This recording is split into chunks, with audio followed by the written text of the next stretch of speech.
आपका यूनिक प्रज्ञान यूट्यूब परिवार में हार्दिक स्वागत है, वंदन है, अभिनंदन है।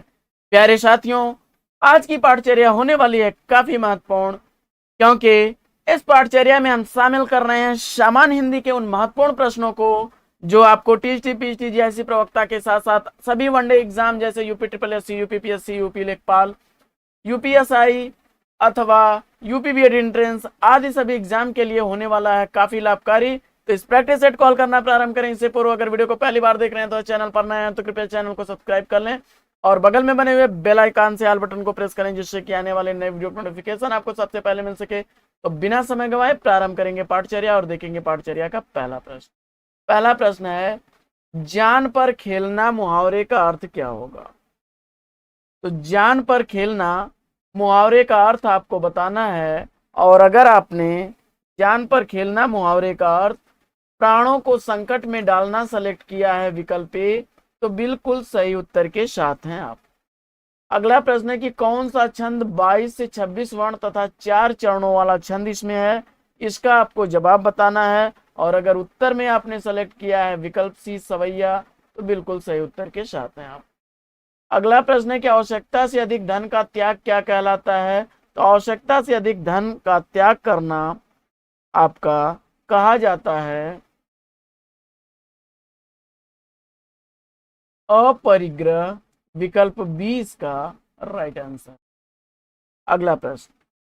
अगला प्रश्न है कि सांप सूंघना मुहावरे का अर्थ क्या है? तो सांप सूंघना मुहावरे का अर्थ आपको बताना है, और अगर आपने उत्तर में विकल्प सी चुना है सहम जाना, तो बिल्कुल राइट आंसर है। अगला प्रश्न है कि पछताने के लिए कौन सा मुहावरा उपयुक्त है?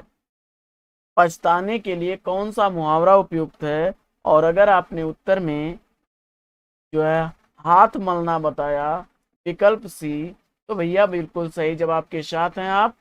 देखते हैं प्रश्न संख्या 56। प्रश्न संख्या 56 है कि शून्य का तद्भव शब्द क्या है? मुझे उम्मीद है कि जितने भी अच्छे लिसनर होते हैं वे लोग तो वीडियो को लाइक और शेयर कर देते हैं, लेकिन अगर आप पहली बार हैं अथवा अभी तक आपने चैनल को सब्सक्राइब नहीं किया तो भैया चैनल को सब्सक्राइब, वीडियो को लाइक और शेयर करना बिल्कुल ना भूलें। आपके लाइक शेयर सब्सक्रिप्शन से हमको मिलेगा पुनर्बलन ऐसी ही पाठचर्या प्रतिदिन लाने के लिए। तो देखते हैं शून्य का तद्भव शब्द क्या बनेगा। और शून्य का तद्भव शब्द अगर आपने सेलेक्ट कर लिया बिल्कुल सही जवाब के साथ हैं, बी विकल्प इसका राइट आंसर है। अगला प्रश्न है कि शाक का तद्भव क्या होगा? शाक शब्द का आपको तद्भव बताना है, और अगर शाक शब्द का तद्भव आपने सेलेक्ट किया है साग, सी विकल्प, तो बिल्कुल सही जवाब है आपका। अगला प्रश्न है कि निम्नलिखित में से कौन सा अनिश्चयवाचक सर्वनाम है? इसमें आपको अनिश्चयवाचक सर्वनाम बताना है, और अगर आपने उत्तर में सेलेक्ट किया है कोई, विकल्प डी, तो बिल्कुल सही उत्तर के साथ हैं आप। अगला प्रश्न, निम्न में से कौन सा झरना का पर्यायवाची है?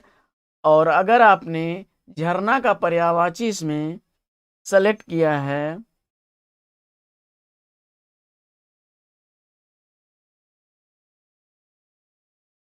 स्रोत, निर्झर और सोता, तीनों विकल्प डी को, तो बिल्कुल राइट आंसर के साथ हैं आप।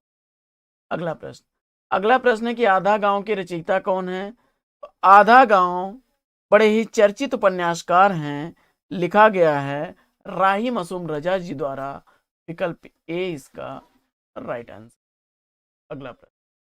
अगला प्रश्न है कि जिसने अपना ऋण चुका दिया हो उसके लिए एक शब्द क्या बनेगा? और उत्तर में आपने सेलेक्ट किया विकल्प ऊ ऋण, बी विकल्प, तो बिल्कुल सही जवाब है आप। अगला प्रश्न है कि स्तुति का विलोम क्या होगा? तो स्तुति शब्द का विलोम आपको बताना है, और अगर आपने उत्तर में सेलेक्ट किया है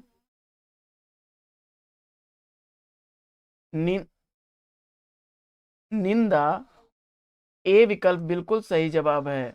निंदा करना, स्तुति यानी प्रशंसा करना। विकल्प 63 का प्रश्न है कि अगुवाई में कौन सा प्रत्यय है? प्रश्न संख्या 63 है कि अगुवाई में कौन सा प्रत्यय है? अगुवाई में अगर आपने प्रत्यय सेलेक्ट किया है आई, सी विकल्प तो बिल्कुल सही जवाब है। अगला प्रश्न है कि भवधन उक्त किसका संधि विच्छेद है, या भवधन उक्त का की संधि क्या बनेगी। और अगर आपने उत्तर में सेलेक्ट कर लिया भवधन उक्त का विकल्प भावुक, तो बिल्कुल सही जवाब है आपका बी विकल्प इसका राइट आंसर। अगला प्रश्न है कि स्वर कितने प्रकार के होते हैं। तो इसका जवाब आपको बताना है, और अगर इसका उत्तर आपने डी सेलेक्ट किया है तो बिल्कुल सही जवाब की। अगला प्रश्न है कि संतोष का विलोम क्या होगा। तो संतोष शब्द का विलोम आपको बताना है, और अगर उत्तर में आपने सेलेक्ट कर लिया है असंतोष, ए विकल्प बिल्कुल सही जवाब है। अगला प्रश्न है विद्वान किसका पर्यायवाची है। तो इसमें विद्वान का पर्यायवाची आपको बताना है, और आपने कोविद विकल्प ए को सेलेक्ट किया तो बिल्कुल राइट आंसर के। अगला प्रश्न है कि निम्न में कौन सा हिरण का पर्यायवाची है। तो हिरण का पर्यायवाची आपको बताना है, और अगर आपने हिरण का पर्यायवाची विकल्प चारंग, कुरंग और हरिण तीनों को चुना है, यानी विकल्प डी आपका सही है, तो बिल्कुल सही उत्तर है। अगला प्रश्न है कि पंचरत्न का समास विग्रह क्या होगा। तो पंचरत्न शब्द का समास विग्रह आपको बताना है, और अगर आपने उत्तर में सेलेक्ट किया है विकल्प बी पांच रत्नों का समूह, बिल्कुल सही जवाब। अगला प्रश्न है कि जिस पर विजय पाना कठिन हो के लिए का अर्थ क्या होगा, या इसके लिए एक शब्द क्या होगा, और उत्तर में आपने दुर्जय सेलेक्ट किया विकल्प बी, बिल्कुल राइट आंसर। अगला प्रश्न है कि पर आंखें नहीं भरी काव्य संग्रह की रचयिता कौन। पर आंखें नहीं भरी काव्य संग्रह शिवमंगल सिंह सुमन जी द्वारा लिखा गया है, विकल्प डी इसका राइट आंसर। अगला प्रश्न है कि चोर की दाढ़ी में तिनका किस अर्थ में प्रयोग होता है। चोर की दाढ़ी में तिनका किस अर्थ में प्रयोग होगा, इसका आपको जवाब बताना है, और अगर आपने उत्तर सेलेक्ट किया विकल्प बी को कि अपराधी व्यक्ति सदैव सशंकित रहता है, तो बी विकल्प इसका राइट आंसर। अगला प्रश्न है कि निम्न में कौन सा वाक्य शुद्ध है। निम्न में कौन सा वाक्य शुद्ध है, इसका आपको जवाब बताना है, तो इसका राइट आंसर क्या बनेगा, विकल्प सी इसका सही जवाब बनेगा। राम और सीता वन को गए, विकल्प इसका सही उत्तर। अगला प्रश्न है कि मीत का तत्सम शब्द क्या है। मीत का तत्सम शब्द क्या है, इसका आपको जवाब बताना है, और अगर मीत का तत्सम शब्द आपने मित्र सेलेक्ट किया है विकल्प सी, तो बिल्कुल राइट आंसर के साथ। अगला प्रश्न है कि परिणाम में कौन सा उपसर्ग प्रयुक्त हुआ। तो परिणाम में उपसर्ग आपको बताना है, और अगर आपने उत्तर में सेलेक्ट किया है पर उपसर्ग बी विकल्प, तो बिल्कुल सही उत्तर के साथ है। अगला प्रश्न है कि महाधन उत्सव किसका संधि विच्छेद। तो महाधन उत्सव महोत्सव शब्द का संधि विच्छेद बनेगा। सी विकल्प के साथ आप गए तो बिल्कुल राइट आंसर है, और मुझे उम्मीद है कि आप 100% सही जवाब दे रहे होंगे। आइए पढ़ते हैं अगले प्रश्न की। अगला प्रश्न है इनमें से कौन सी एक प्रेमचंद्र की कहानी नहीं है। तो ठाकुर का कुआं, बड़े भाई साहब और पूछ की रात प्रेमचंद की कहानियां हैं, जबकि चीप की दावत भीष्म शाहनी की कहानी है। डी विकल्प इसका राइट आंसर। अगला प्रश्न है कि वह तोड़ती पत्थर कविता किस कवि की कृति है। तो वह तोड़ती पत्थर देखा मैंने उसे इलाहाबाद के पथ। यह कविता लिखी गई है सूर्यकांत त्रिपाठी निराला जी द्वारा। विकल्प सी के साथ आप बिल्कुल अगला प्रश्न है कि अकाल और उसके बाद कविता किस कवि की रचना है। अकाल और उसके बाद कविता किस कवि की रचना है, इसका आपको जवाब बताना है। और अगर आपने उत्तर में सेलेक्ट किया है विकल्प ए नागार्जुन, तो इसका राइट आंसर विकल्प ए हो जाए। अगला प्रश्न है कि निम्न में कौन सी प्रेमचंद की एक रचना है। तो इसमें निर्मला उपन्यास जो है या मुंशी प्रेमचंद्र का है। बाकी त्यागपत्र जैनेन्द्र, सुनीता त्यागपत्र, ये सब जैनेन्द्र। तो विकल्प डी के साथ आप गए बिल्कुल राइट आंसर। अगला प्रश्न है कि इनमें से कौन सी रचना जयशंकर प्रसाद की। तो जयशंकर प्रसाद की रचना इसमें से कौन सी नहीं है, इसका आपको जवाब बताना है। आपने कंकाल, तितलिया और आकाशदीप में से किसी को ट्रिक नहीं किया, तो बिल्कुल सही काम किया है आपने, क्योंकि परख जैनेन्द्र की रचना है। अगला प्रश्न है कि इनमें किसने हिंदी साहित्य इतिहास की प्रतिनिधि रचना नहीं की है। तो हिंदी साहित्य का इतिहास रामचंद्र शुक्ल ने, डॉक्टर नगेंद्र ने और हजारी प्रसाद द्विवेदी ने इतिहास से संबंधित रचनाएं लिखी हैं, जबकि जयशंकर प्रसाद ने इतिहास ग्रंथ नहीं। तो विकल्प डी इसका। अगला प्रश्न है कि प्रकृति का सुकुमार कवि किसे कहा जाता है। तो प्रकृति का सुकुमार कवि किसे कहा जाता है, अगर आपने उत्तर में सेलेक्ट किया सुमित्रा नंदन पंत जी को, तो बिल्कुल सही उत्तर के साथ हैं। अगला प्रश्न है कि सिंहावलोकन किसकी कृति है। सिंहावलोकन की रचनाकार कौन है, इसका आपको जवाब बताना है। और उत्तर में आपने यशपाल को सेलेक्ट किया, विकल्प ए राइट आंसर। अगला प्रश्न है कि सब प्राची पश्चिम भू नभ अपार पूछ रहे दिक दिगंत वीरों का हो कैसा वसंत की रचना का अंश है। तो इसका जवाब हो जाएगा विकल्प सुभद्रा कुमारी चौहान, सी बिल्कुल राइट आंसर। अगला प्रश्न है कि कस्तूरी कुंडल वसै किस समकालीन महिला रचनाकार की कृति है। और आपने उत्तर में जवाब दिया मैत्रेयी पुष्पा, विकल्प सी को, तो बिल्कुल राइट आंसर। अगला प्रश्न है कि साहित्य अकादमी पुरस्कार प्रत्येक वर्ष कितनी भारतीय भाषाओं की रचना को प्रदान किया जाता है। तो इसका जवाब हो जाएगा 22 भाषाएं, विकल्प। अगला प्रश्न है कि निम्न में से कौन दलित विमर्श का रचनाकार नहीं है। तो इसमें ओम प्रकाश वाल्मीकि, सूरजपाल चौहान और जयप्रकाश करदम दलित विमर्श के रचनाकार हैं, जबकि नामवर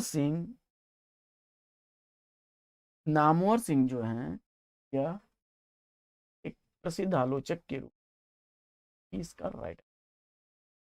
अगला प्रश्न है कि हिंदी साहित्य उद्भव और विकास किसकी रचना।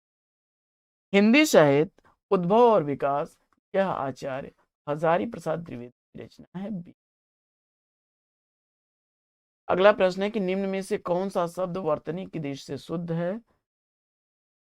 तो विकल्प इसमें आपको बताना था। और अगर आपने उत्तर में सेलेक्ट किया है मनोवांछित, विकल्प ए, तो बिल्कुल। अगला प्रश्न है कि निम्न में से कौन सा शब्द वर्तनी की दृष्टि से शुद्ध है, इसका आपको जवाब बताना है। और अगर आपने उत्तर में सेलेक्ट कर लिया विकल्प बी अनुगृहित, बिल्कुल सही जवाब के साथ हैं। अगला प्रश्न है कि आकाश का पर्यायवाची शब्द इसमें से कौन सा है। तो आकाश का पर्यायवाची आपको बताना है।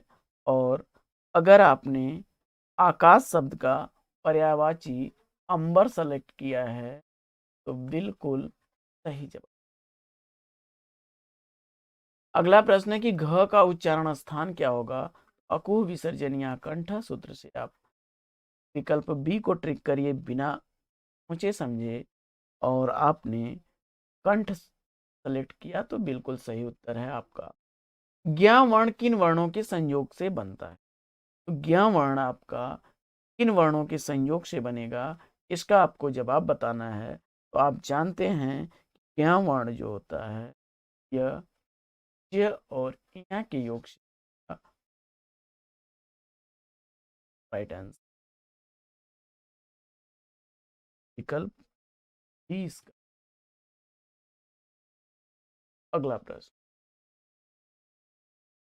अगला प्रश्न है कि पानी पानी होना मुहावरे का अर्थ क्या है। पानी पानी होना मुहावरे का अर्थ आपको बताना है।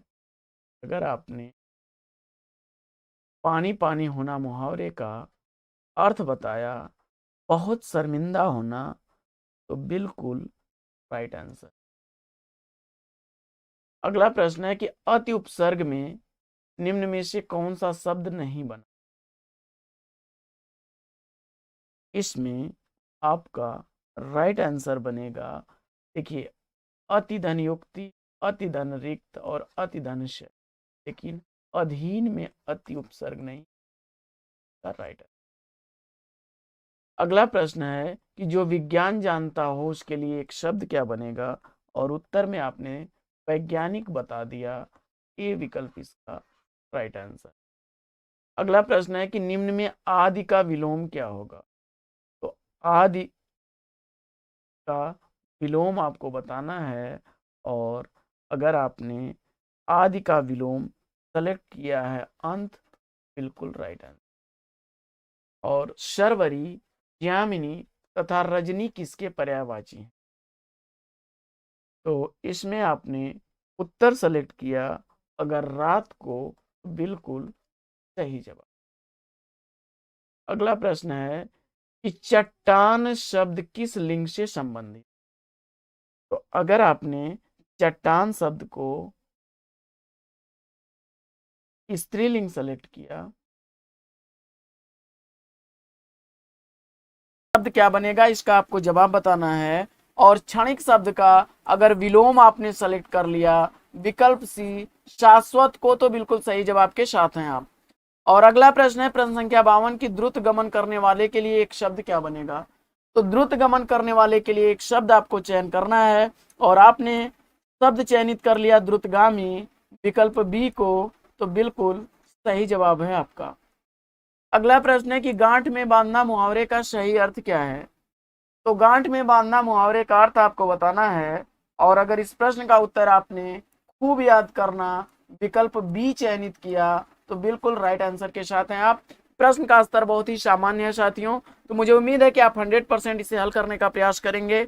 और जो विद्यार्थी नए होंगे अथवा चैनल पर पहली बार होंगे तो चैनल को सब्सक्राइब कर लेंगे, और बगल में बने हुए बेल आइकन से ऑल बटन को भी प्रेस करेंगे। और वीडियो को लाइक और शेयर कर देने से हमको मिल जाएगी एक ऊर्जा ऐसे ही वीडियोस प्रतिदिन लाने के लिए। तो साथियों, अगर आप चाहते हैं कि आपके लिए प्रतिदिन ऐसे ही वीडियोस आते रहें, तो कष्ट करके आप वीडियो को ज्यादा से ज्यादा लाइक और शेयर करिए। तो देखते हैं अगला प्रश्न। अगला प्रश्न है कि 4 दिन की चांदनी फिर अंधेरी रात मुहावरे का अर्थ क्या है। और इसका उत्तर अगर आपने सेलेक्ट कर लिया है 4 दिन की चांदनी फिर अंधेरी रात, तो इसका अर्थ होता है थोड़े दिन का सुख होना, विकल्प बी इसका राइट आंसर हो जाएगा। और बढ़ते हैं अगले प्रश्न की तरफ। अगला प्रश्न है प्रश्न संख्या 55। हिंदी साहित्य में छंद शास्त्र की दृष्टि से पहली कृति इसमें से कौन सी है। और हिंदी साहित्य में अगर छंद शास्त्र की दृष्टि से देखा जाए तो पहली कृति आपकी छंदमाला है, विकल्प ए के साथ आप गए, राइट आंसर के साथ हैं आप। अगला प्रश्न है कि मुंह तोड़ शब्द में कौन सा समास है, और इसका जवाब आपने अगर सेलेक्ट कर लिया है विकल्प ए, तो राइट आंसर के साथ हैं आप।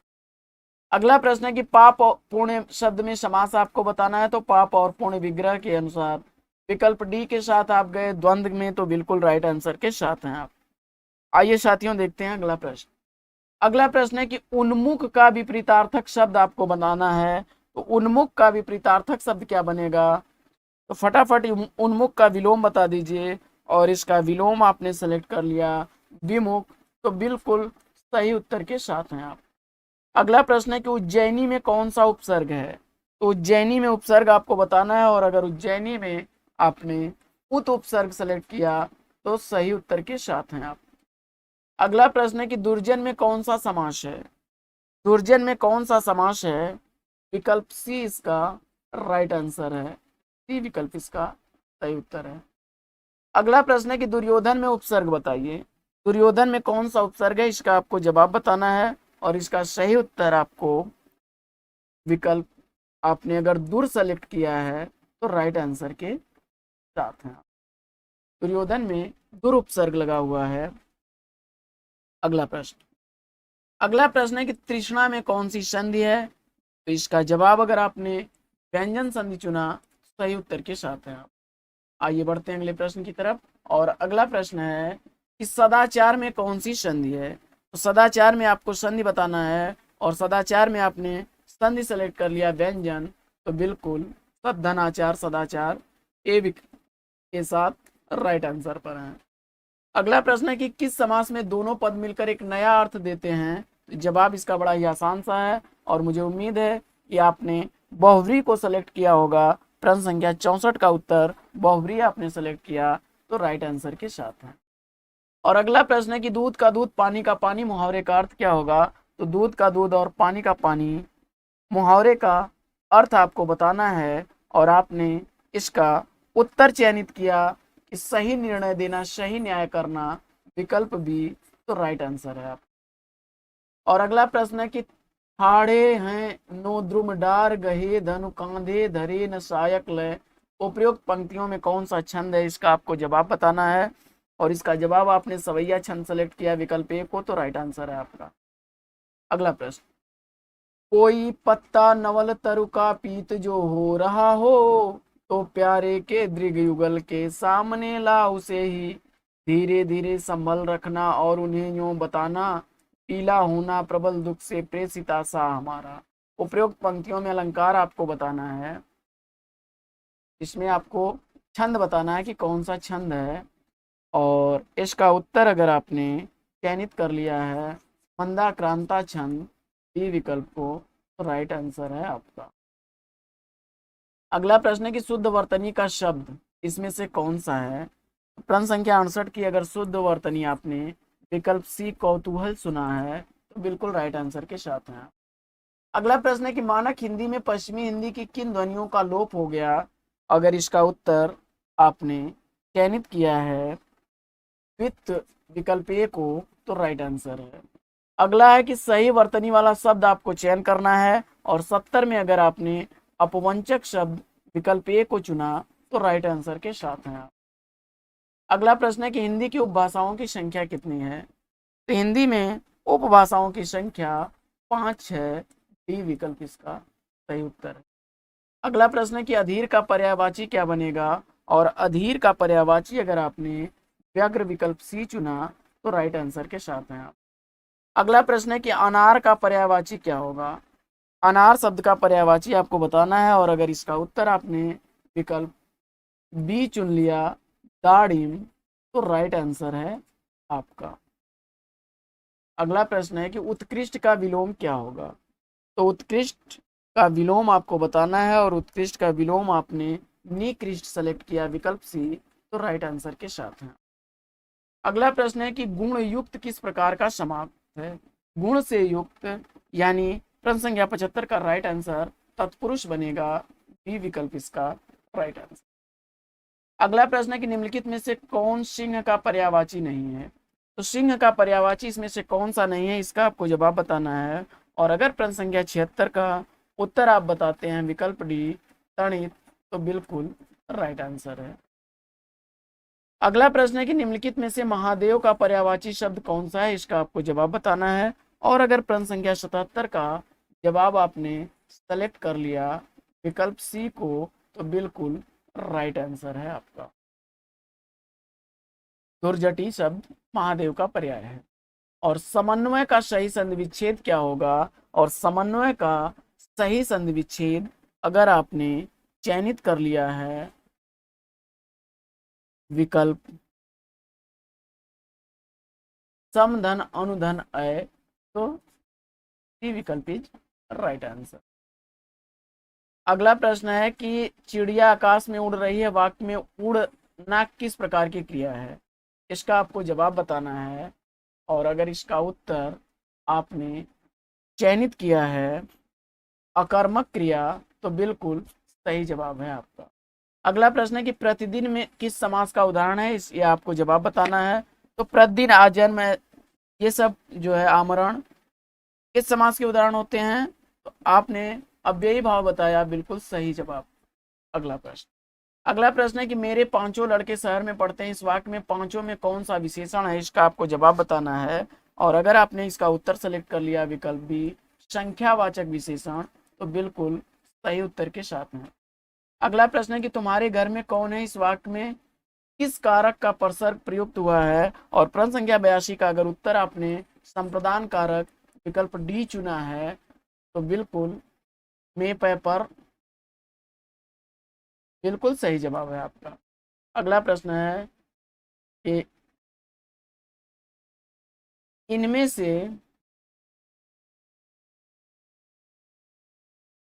कौन सा द्रव्यवाचक संज्ञा नहीं है, इसका आपको जवाब बताना है।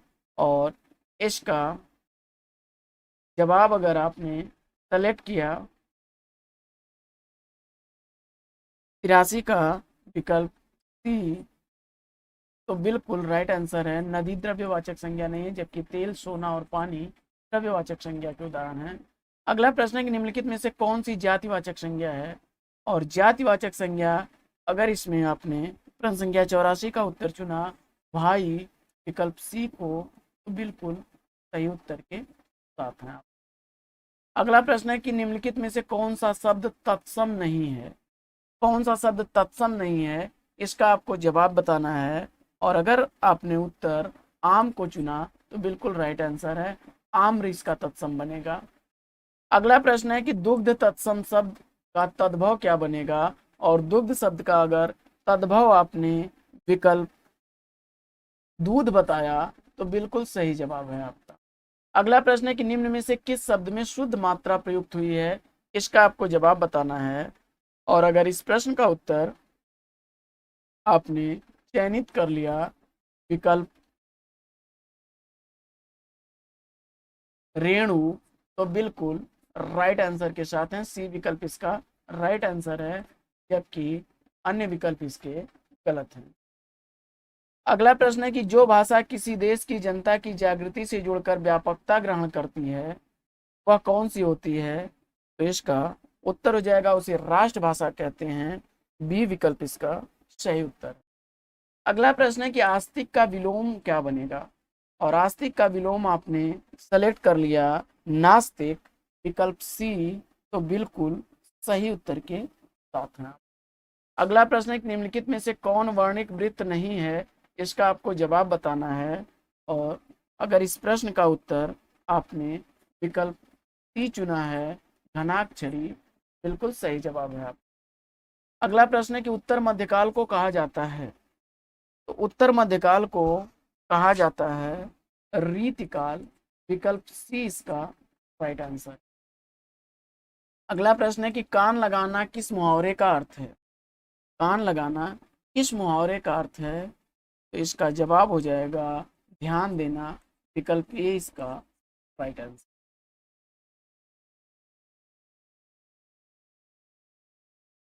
अगला प्रश्न है निम्न में से कौन सा शब्द शुद्ध है, इसका आपको जवाब बताना है। और इसका उत्तर आपने विकल्प ए चुना भर्त्सना को, तो राइट आंसर है। अगला प्रश्न है कि मोहन ने कहा कि वह नहीं आएगा, इस वाक्य में मोहन ने कहा क्या है? तो इसका जवाब हो जाएगा यह एक उपवाक्य है, विकल्प ए इसका राइट आंसर। और अगला प्रश्न है कि निम्नलिखित में से किस संज्ञा का प्रयोग प्रायः एक वचन में होता है? तो अगर आपने प्रश्न संख्या 95 का उत्तर द्रव्यवाचक विकल्प ए चुना, तो राइट आंसर है। अगला प्रश्न है कि निम्नलिखित प्रत्येक वाक्य के नीचे 4 विकल्प दिए गए हैं, उनमें से एक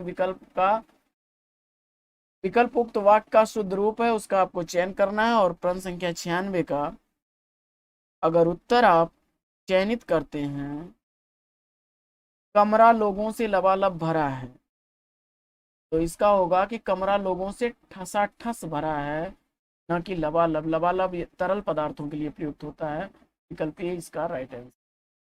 अगला प्रश्न है कि मेरे काला बकरी मीठा दूध देते हैं, तो इसका शुद्ध आपको बताना है। तो इसका शुद्ध वाक्य बनेगा मेरी काली बकरी मीठा दूध देती है, विकल्प बी राइट आंसर। अगला प्रश्न है कि जयशंकर प्रसाद की कामायनी किस वर्ष प्रकाशित हुई? तो बाबू जयशंकर प्रसाद द्वारा लिखी गई कामायनी रचना जो है वह प्रकाशित हुई थी 1936 ईस्वी में। ये विकल्प इसका राइट आंसर। अगला प्रश्न है कि वीणा किस कवि या कवित्री का काव्य संग्रह है? और अगर इसका जवाब आपने सेलेक्ट कर लिया विकल्प ए सुमित्रानंदन पंत, तो आपने बिल्कुल गलत जवाब नहीं चुना है, राइट आंसर। अगला प्रश्न है कि देशभक्ति शब्द में प्रयुक्त समास कौन सा है? और आपने इसका उत्तर चयनित कर लिया है संप्रदान तत्पुरुष, विकल्प सी बिल्कुल राइट आंसर के साथ हैं आप। साथियों, आज की पाठचर्या लेगी यहीं पर विराम। वीडियो अगर अच्छा लगा हो तो लाइक और शेयर कर दीजिए। चैनल पर अगर पहली बार हैं तो चैनल को सब्सक्राइब कर लीजिए। फिर मिलते हैं आपसे अगले वीडियो में एक नए प्रकरण, एक नए टॉपिक, एक नए अंदाज में। तब तक के लिए लेंगे आपसे विदा। आपका जीवन मंगलमय हो। वेस्ट विशेष बेस्ट आप लग। जय हिंद।